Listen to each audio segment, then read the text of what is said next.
All right, friends, welcome back to the channel. So 2 insanely smart, driven people in my life, including my podcast co-host, Sean Ward, have been rubbing it in. They're actually not doing this, but the fact that they have hired executive assistants, and I'm gonna tell you this story in a second, is making me think. It's hitting me like a ton of bricks.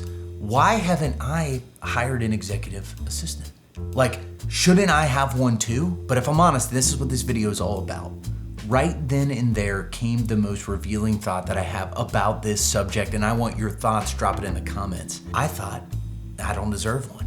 And if you're anything like me and you've thought about getting an executive assistant, maybe that's what you're thinking too. So in this video, we're going to unpack that right here, right now. Let's just get to it. We gotta do it. What's up, guys? Justin Ryder here. I am documenting my entrepreneurial journey through commercial real estate right here on this channel. So subscribe if you like brokerage in commercial real estate, investing in commercial real estate, the latest tips, tricks, techie stuff, marketing, storytelling, it's all here. And if you haven't, do me a favor, hit that subscribe button and let's go on this journey together. So here's the way I would set up this video. Shortly after my conversation with Sean, I'm meeting with one of my larger clients and we're sitting across the table from each other. And guess what? He has an executive assistant. And I'm sitting there like, okay, first Sean, now this client, why not me, right? And so I get very curious. I say, wait a second, let's stop this for just a minute. I wanna have this conversation, but I wanna understand how you all are firing on all cylinders. You're answering questions, you're delegating on the spot. The executive assistant was taking care of stuff right off the bat. So what was his advice? Now, I don't want this YouTube channel to become just a book club, but I really like reading and I really like sharing about books. And his advice was read Superpowered. This book was the thing that propelled him into a healthy, working, efficient, and energy-giving executive assistant relationship. So I bought it, I read it in like one day, 48 hours, and it really did give me instant clarity, which I'll be sharing in the rest of this video. So let's dive into how you can become superpowered in your workflow and in your energy and in your personal life. Who doesn't want to be superpowered? Like this is literally the best subject that we can talk about. So let's do it. Now, the best way to intro this book is to think through, where does delegation, healthy delegation, where does that actually come from? Superpowered taught me that delegation doesn't start with ease. It actually starts with frustration. It actually starts with feeling bogged down, right? You feel like in your workflow, you're the bottleneck. And many, many times I feel like that. Drop a comment below if you also have felt like that. And until you admit that, nothing changes. Now, guys, if I'm honest, this is insanely hard, and you know it is, right? Because if you're a doer and you're sort of OCD and or you're a perfectionist, it is so much easier just to do the thing and not hire it out and not have to explain how to do it and worry that it's not gonna be done up to your standards. I mean, for perfectionist-driven people, delegation can be almost impossible. At least in my experience, maybe I'm terrible. But then you actually come to the place where you can just simply admit, I can't do this anymore. Like, I need help and I know I have more capacity and I'm trapped. And for the record, honestly, like I would say one big change in my life in the last year is that I'm basically there, right? And the shift that blew my mind is that an executive assistant doesn't just help you with work, right? They're not just a work assistant or a scheduler or some fancy inbox sorter. Their real job is to manage your energy. That's profound. Their real job is to manage your energy physically, emotionally, and relationally. And if you let that sink in for a second, which I did in reading this book, you realize that the role of an EA is totally different. Someone who's meant to protect and maximize your energy, someone that unlocks creativity, it almost seems too good to be true. That's what scales your business and gives you freedom of thought. That's what keeping a healthy sales life is all about. That's what keeps you from burning out. So why don't you just get one? I don't have a code. I don't have one yet. In fact, this is probably part 1 of 2. But the reason that you wouldn't even explore this topic is because of a few excuses. And I want to finish the video with 3.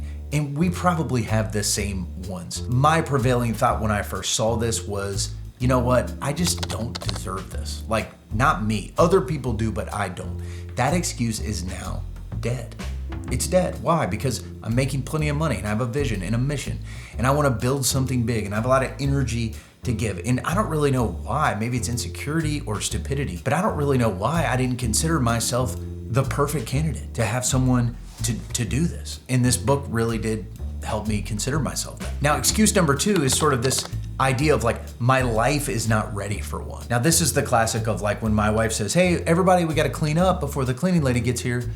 And there's this sense that like to have an executive assistant, I sort of need to get my life in a system that I can hand off. That couldn't be further from the truth. In fact, your future assistant doesn't need you to be organized. You need to find someone that's going to create the organization, right? You're not presenting them with a perfect system. You're literally inviting them into a process that they hopefully eventually will be able to control and run. So you don't need a setup. You need a person with the gifts to build that setup. At the very least, take great comfort in the fact that people are out there. Like, people with the gifts to do this are out there. And if you're an executive assistant to someone, you're watching this, please comment below. Would love to meet you and kind of understand your background and where you came from. Now, excuse number 3 is the one that still stands, which probably, as you guessed, is the following. I don't know who the right person is, right? I don't have job applications out there. I'm not taking people. No one's asked me to think about doing it so far. So this one's real. Like, I'm at the very beginning of this journey. Don't even have a candidate. Haven't interviewed anyone. Honestly, still a little nervous about letting go and just figuring this out. But I am miles ahead. I mean, literally miles ahead of where I was before this book.